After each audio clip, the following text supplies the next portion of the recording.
It's basically set the pace for what we're all about today. It's time for Africa, says the theme for this year's conference. The very first panel for today is a very interesting one because that panel is the one that questions the very essence of the theme of the conference. Is it really time for Africa? That's what the panel discussion will focus on. There's a whole lot of sentiments, there's a whole lot of attention that the African entertainment industry is getting from the international community, but really, is this enough for us to say that we are there? Is Wizkid recording with Drake and calling Drake on his speed dial, is it enough to say that Nigerian music has arrived? The wedding party, making 500 million from the movies, is it enough for you to say that Nollywood has arrived? Is it enough for us to say that we are the next big thing, we are bigger than Hollywood now? Well, I don't have the answers. I'm sure that this gentleman and lady that will be taking this conversation further, they might be able to provide some of the answers, but I wouldn't be surprised if they also do not provide the total answers. Distinguished guests, ladies and gentlemen, I'll first and foremost invite the moderator for this session. The gentleman I've known all the way back about almost 30 years now, from University of Lagos. He was my senior in the Faculty of Arts. Please a round of applause for the editor of Ovation International Magazine, Mr. Michael Effiong.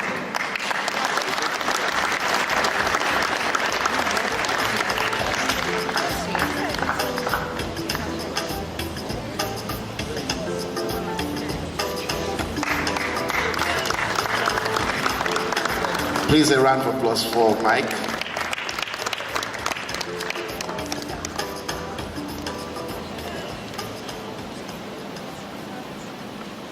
And joining Mr. Mike Effiong in this very first panel will be the general manager for Kwese. A lot of you have been saying Kwese Sports, Kwese this, Kwese that. Ladies and gentlemen, a lady I've known in entertainment for a long while. She's actually played so many shows. Some of the biggest TV reality productions you've seen has always had her signature on it. Please a round of applause for the general manager, Kwese, Chii Nwoko.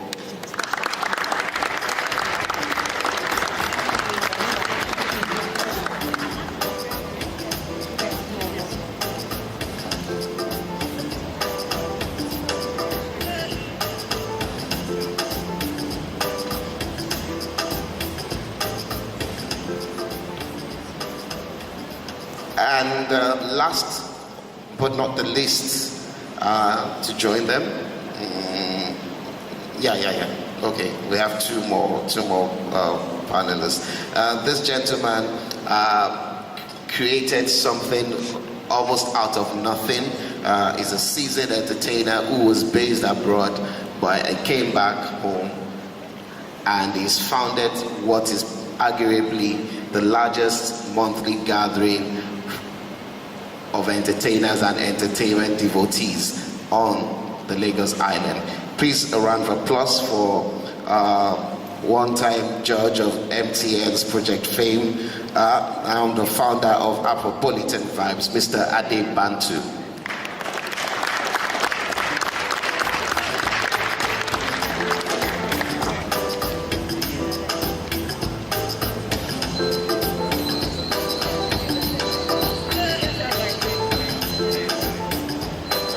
Okay, the last but not the least is a gentleman who is a filmmaker, who is actually a thespian, but a lot of you just simply know him as a comedian, and he has his own fantastic and very, very unique, even saying it, I'm reminiscing on some of his acts again. Very unique sense of humor. Distinguished guests, ladies and gentlemen, please join me in welcoming Mr. Kunle, Idowu, popularly known as Mr. Frank Donga. A round of applause for him.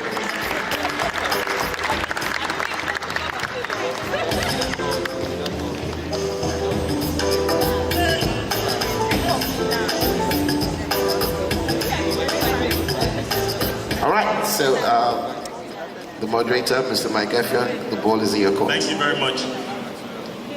Thank you very much, Chii. Good morning, everyone. My name is Chii Nwoko. I'm currently the General Manager for Kwesi Free Sports, which is the first Pan-African sports TV channel that will be terrestrial. That's a big deal. Sports is huge in Africa, and so to have it free and accessible to all is key. It's a vision of Strive, which is part of the owner of Econet Media. In Nigeria and across Africa, not only will we have international sports platforms like the NBA, NFL, EPL. We're also currently home of the World Cup for 2018. But our focus is going to be on local content, and specifically local sports content, which has in large been ignored. To raise the profile of young people doing stuff, to raise the profile of current players that are professional but haven't necessarily been given a platform. So we're really excited to be doing that specifically. Good morning. My name is Bantu. I'm a singer, songwriter, also creator of Afropolitan Vibes. It's a live music platform that we started about 4 years ago.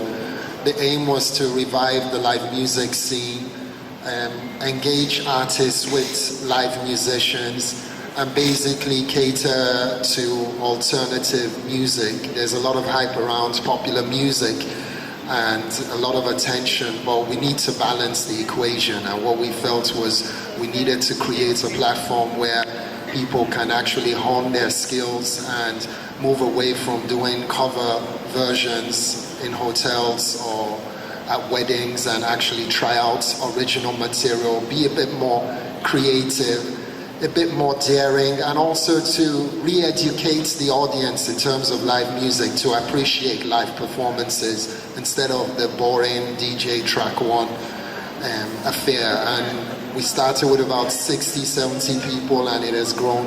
We have about 2,000 people. It's a monthly event, or used to be a monthly event at Freedom Park.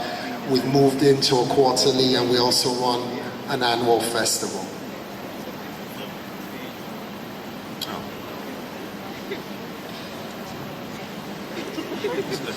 No, sorry, my mind is just in Chii. See crowd now, see crowd.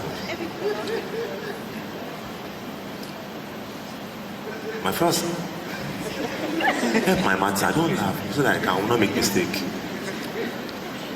Hello everybody, my friends call me Frank Donga.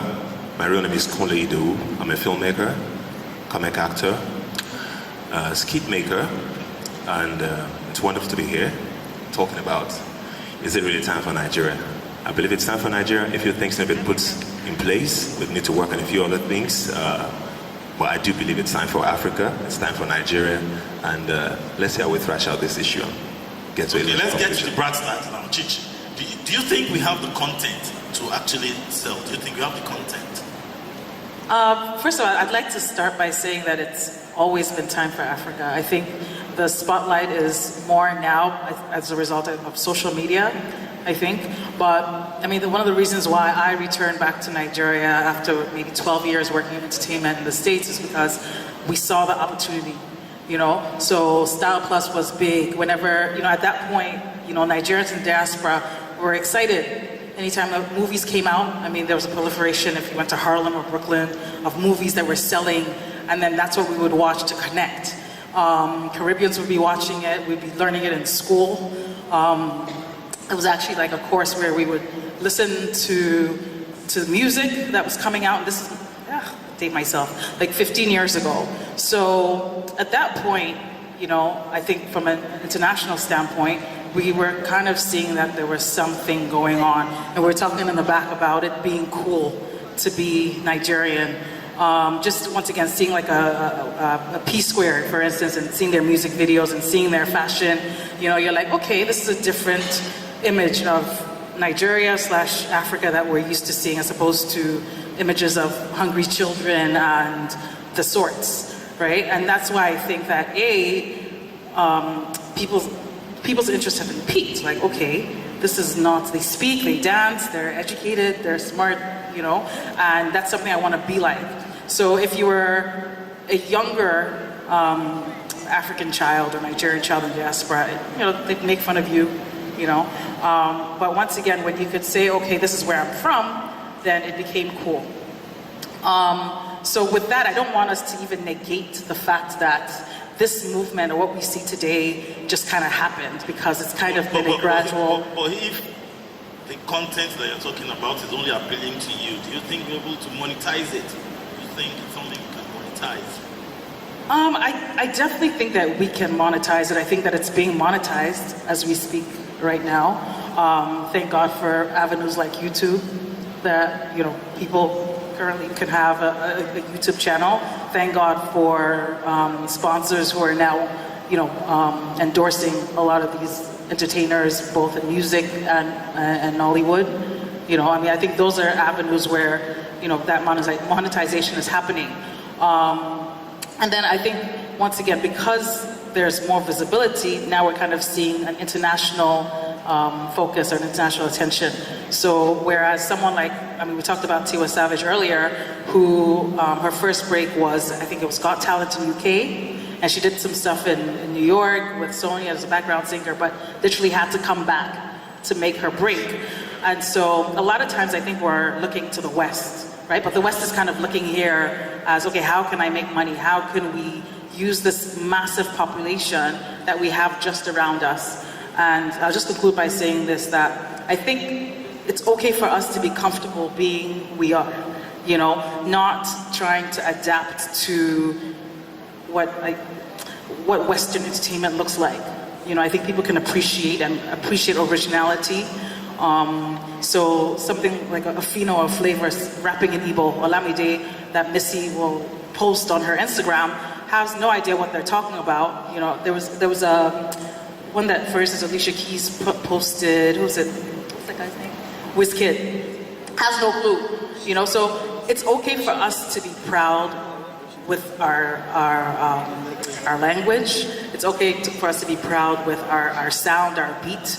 Right now, I know the big wave is Afrobeats, right? Both in dance, which is something I'm passionate about, but also just the sound. So even with Drake and his one dance, which is huge. There's another song that just came out with I can't think of the guy's name right now, but what I would say is that a lot of people externally are actually looking to tap in.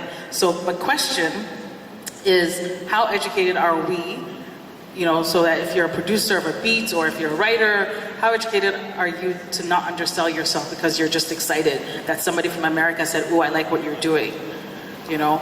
And for us to see the value in what we do, I think is key. Okay, Ade, you are a talent on your own talent. Do you think we have the talent locally, or we're just hyping mediocrity? Do you think we have the talent? I don't think it's ever been about talent. I find it a bit disturbing when we say it's time for Africa or it's things like that. Because are we saying it because white people, because the West is now interested in what we're doing? Why are we excited about a Grammy nomination when the Grammys aren't important anymore? When you see the Grammy categories where Femi Kuti, for example, has always been nominated, is always been dominated by the likes of Angelique Kidjo, representing an Africa that is not real. It is not my Africa. Angelique Kidjo lives in Paris and in New York, and she spends very little amounts of time on the continent. And they represent a cliche, with all due respect to what they've contributed to the culture and to the music.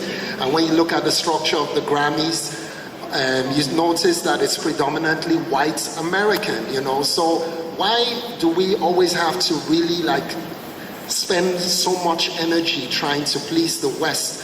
What I found exciting was the attitude of the young generation, of the Wizkids, the P-Squares. When they initially started, it wasn't about trying to be world music acts, making the mistakes of the Sunny Ades, of the Fela Kutis and the likes, where the West would pigeonhole you as world music and kind of like put you in a category with an Indian artist, with a Native American, and with what have you not kind of artist. So the situation that they broke loose and they came with attitude and they were like, this is us, this is urban Africa, take it or leave it. I found it extremely exciting, the fact that they engaged urban contemporary pop music, featured this artist. But then when you now look beyond the excitement and you see a situation where a South African producer like Black Coffee gets rejected when he offers a beat to Usher because Usher says the music is not African enough. When you have a situation where Drake is featured on a song but doesn't appear in the video, and when you have a situation where there's excitement, two of our major artists are signed by Sony Music, but you really sit down and ask yourself, can they live up to the expectations? Bearing in mind that about 10, 15 years ago, you had a similar situation with dancehall music. There was a lot of excitement around Shabba Ranks, Mad Cobra, and what have you not. All the major Jamaican artists got major deals, and everyone was dropped in a time span of 2 to 5 years. So what we need to do, excuse me, is to create a solid infrastructure, learn from the mistakes of others, study history diligently. It's a no-brainer. You don't have to reinvent the wheel, but what you need are good teams around you, the management, the songwriting, the production, and to also focus on Africa.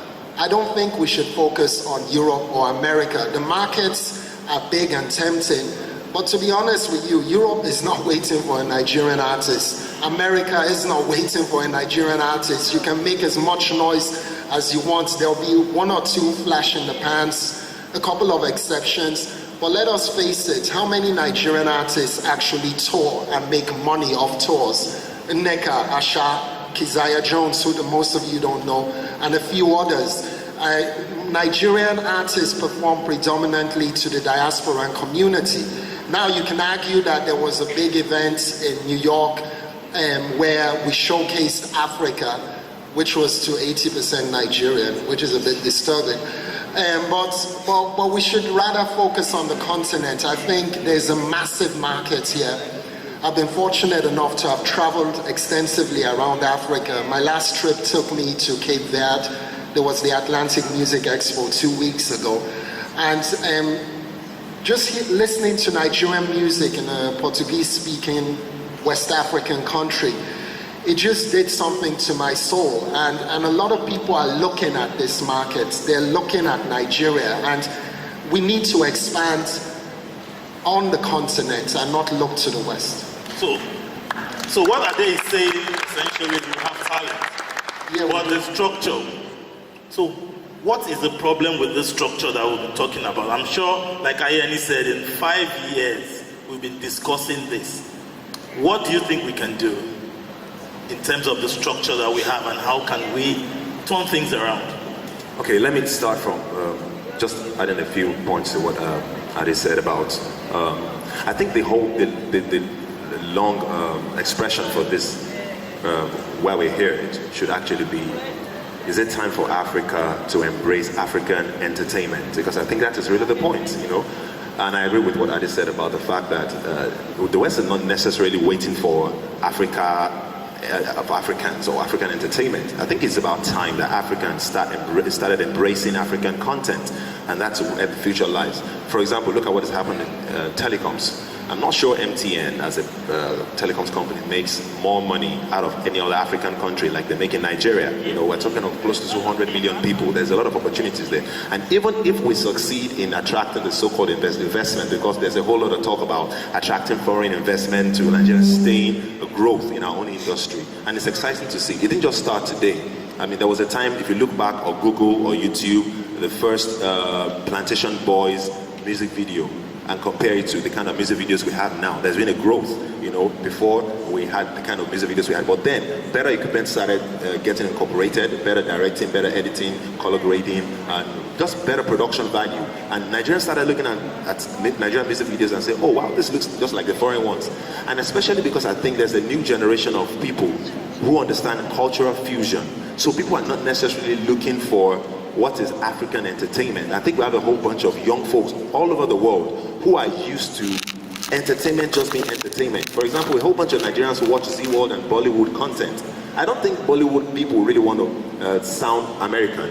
They just do their thing. Look at what happened in China with Chinese martial arts.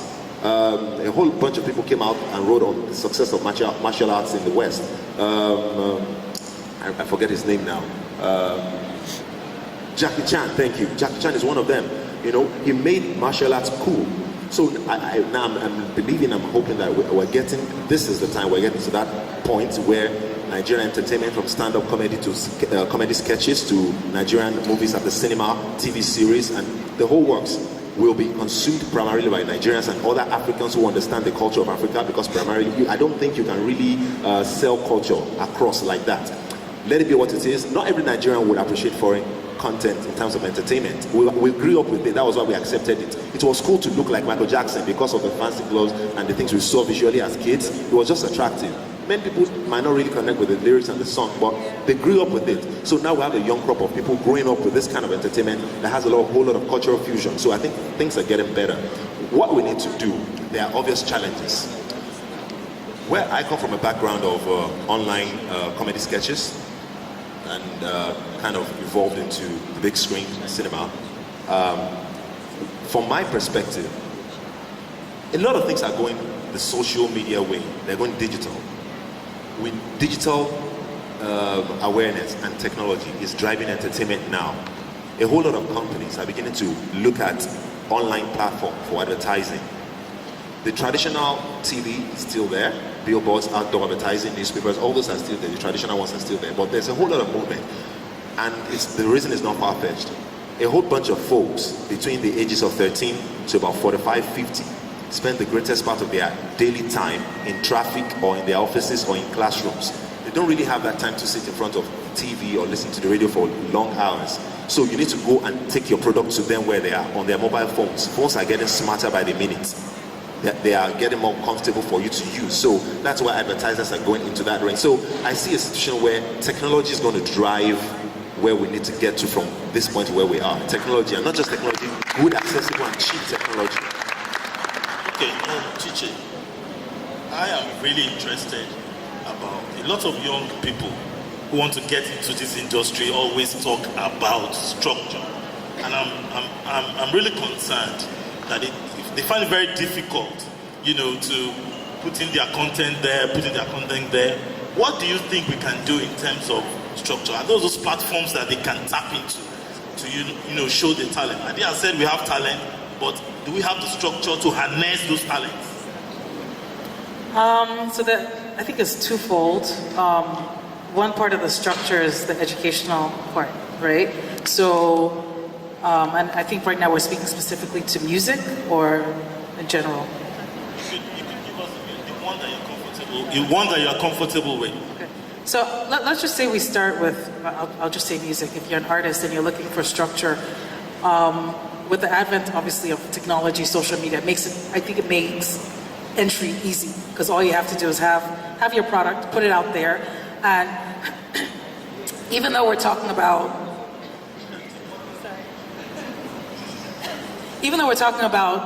us creating content for Nigeria/Africa, technology helps us to transcend borders, right? They've done it. They haven't necessarily gone through any extensive training or any internships.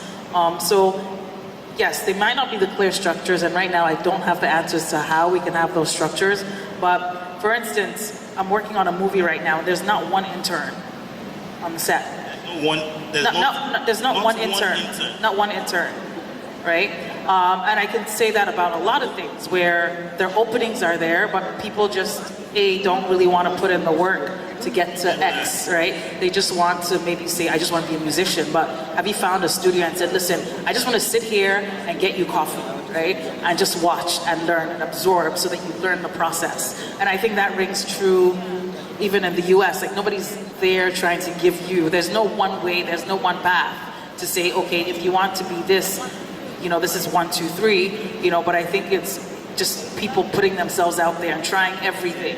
Because what works for me may not necessarily work for you, but obviously if you're here, for instance, this is a structured environment that happens every year. You know the organizers, you know the people that they put on different panels. So these are the kind of things I think that help to enable and push the process forward. So you know the people behind the scenes that make decisions that can help you along the way. I guess the onus now is to tell a lot of the people who are here and in the front row, so when the young people come to you and they're asking, that you somehow allow them to plug into your network and also invest time and educate them. And that's the only way we can move the process forward. Thank you, Chii. You started the conversation, you can't live like that. You don't just start the conversation and leave it hanging like that. At the end of the day, it's me, everybody will be directing the questions to. So at least take 1 or 2 questions, then you can leave. Am I right? Or wrong?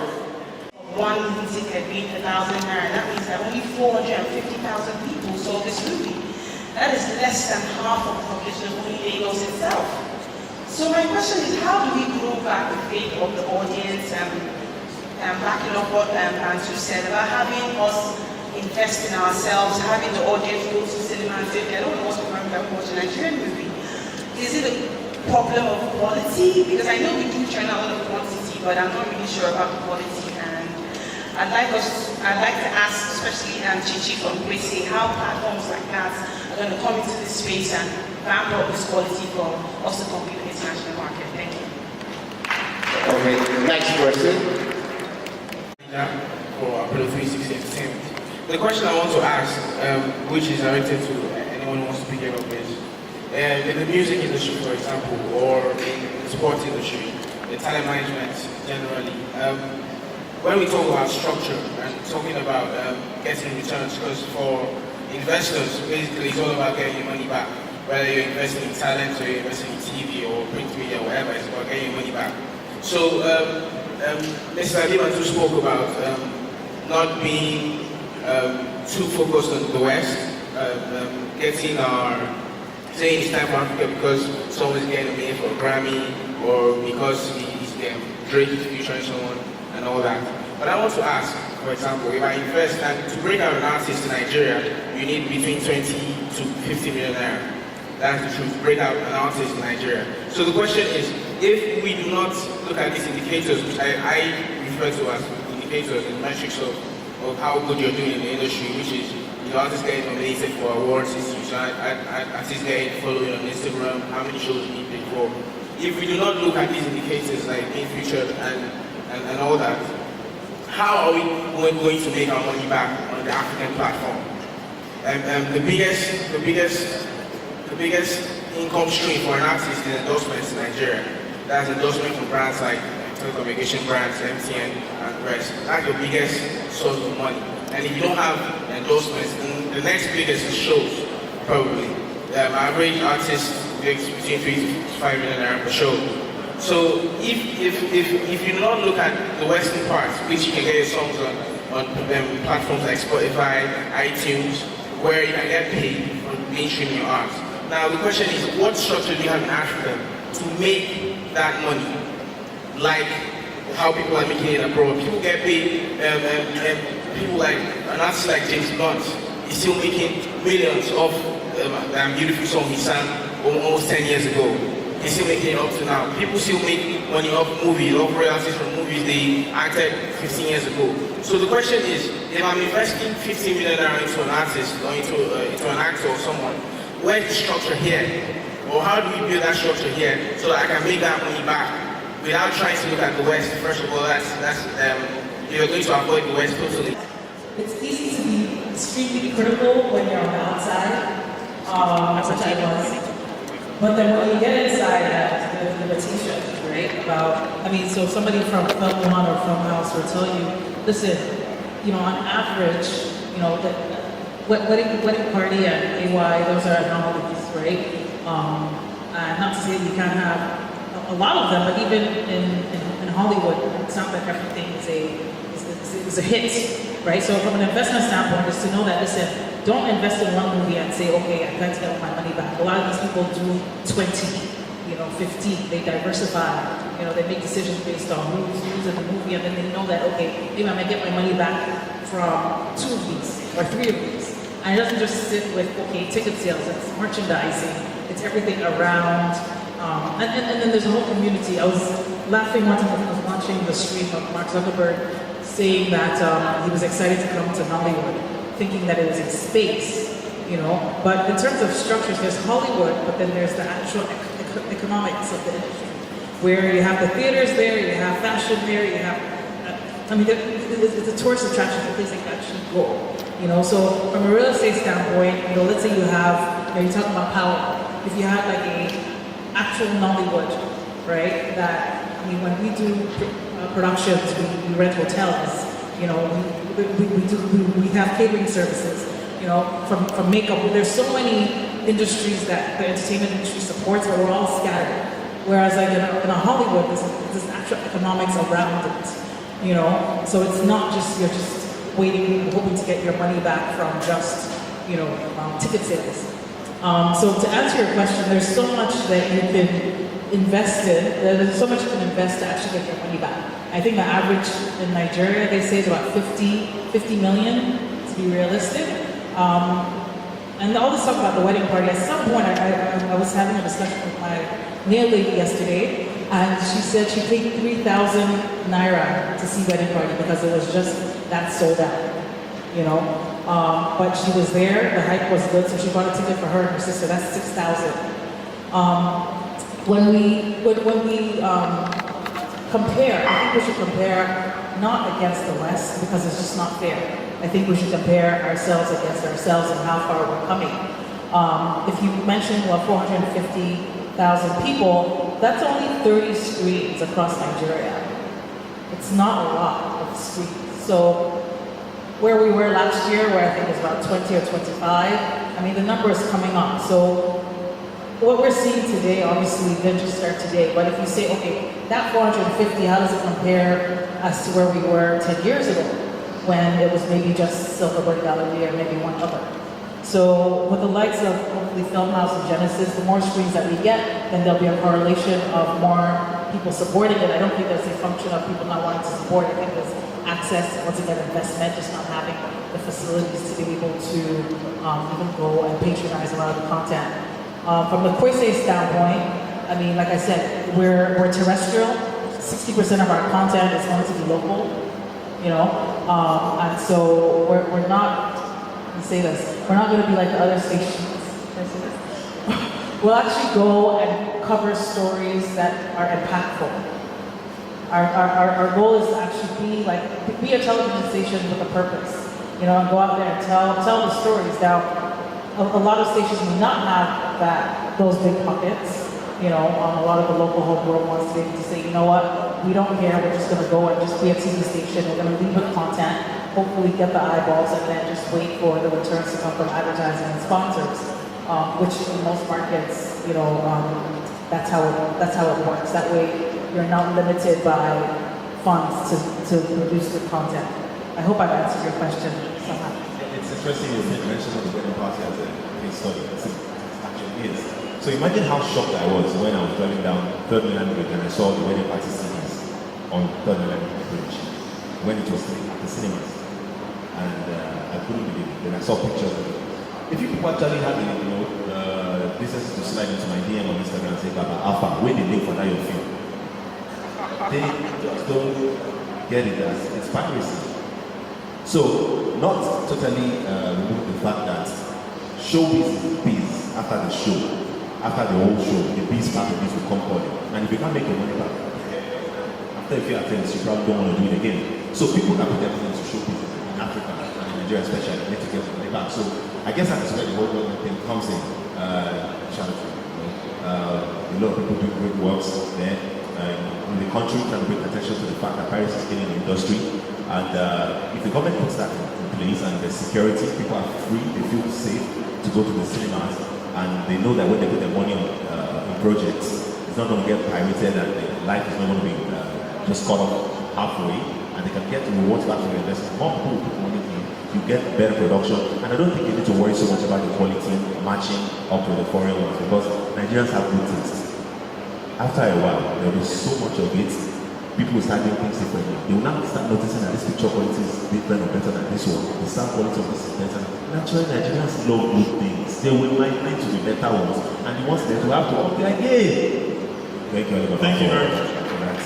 Okay, so the gentleman's question is, which Ade has graciously decided to tackle, is that structure of the industry. This structure that you guys are talking about, if he wants to invest in an artist, the minimum he would invest is about 50 million naira to break an artist into the entertainment industry.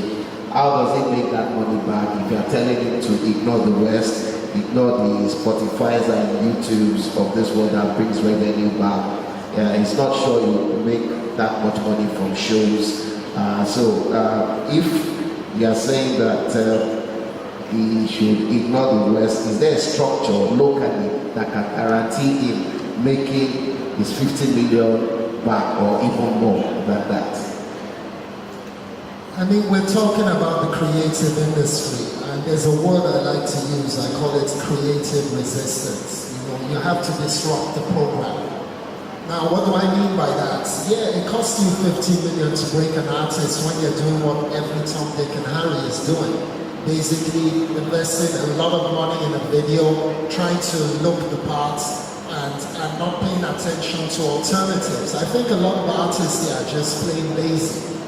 Very few go on tour, very few build an audience by actually performing, because the money isn't in Spotify. Coldplay may be making the money, or Elton John, or what have you not, or the Ushers, but the sharing formula for Spotify is definitely not ethical. And there's a lot of misconception around the sharing formula. There's a lot of hype around it. Yeah, it's good to promote your product, but you make money. The same thing with YouTube. Let's call the numbers. I belong to a royalty society in Germany. I get paid every quarter. And when I look at my listings, I know that the money I make most is from performances. It's from being on stage, doing radio performances and television performances and all of that. So back again to your question. Yeah, it costs a lot of money, but you can work with alternatives, tour. You can work with film directors or music video directors that are not necessarily Nigerian, but that also bring quality to the table. Just go to Ghana, for example. If you see the videos that they're showing out, especially alternative artists, that a lot of people are not paying attention to, or directors from Kenya, South Africa, and Rwanda. There's a lot of great talents on the continent. I think you also have to expand your horizon beyond Nigeria. I traveled for 56 hours to perform at one of the biggest concerts in Mali, the Sego Festival, that attracts 30,000 people, and we went by road. What that means is that we had to cross the Republic of Benin, Togo, we had to go through Burkina Faso to get to Mali. A lot of artists wouldn't do that, but you have to do that. I went to Cape Verde, the biggest music expo in West Africa, the Atlantic Music Expo. There was no Nigerian there. There was nobody actually there to interact. So what I'm saying is there's a lot happening on the continent, but I think we're just putting too much efforts where it's the West, yeah. It's important, but what I think you need to do is just look around you, what is happening here. If you conquer the Republic of Benin, Togo, Ghana, and at the same time, you start moving out of Lagos to other territories here in Nigeria itself. You have to travel, meet the DJs, give them your product, perform for an audience, start with 10, 20, 30 people, build an audience. It's not in Instagram, it's not in Facebook. It's important, yes, I agree. You need the endorsement deal, but be a bit more creative. I don't see a lot of pop-up concerts. Falana came here from Canada, started doing pop-up concerts. Now everybody's talking about her. Everyone is anticipating her album release. And now she's built a following. The same thing with Afropolitan Vibes. When we started it for free, everyone was like, you guys are crazy. Now we charge 1,500 naira because people understand that there's a value they get for that product, for investing 3 hours of their time. in entertainment, in being entertained. So you have to disrupt the program, my brother. You have to think out of the book. So you have to think without the box. Without the box. Okay, on that note, I say thank you very much. Yeah, unfortunately, we won't be able to take any more questions. The next set of panelists are already waiting. Thank you very much. Please a round of applause for them.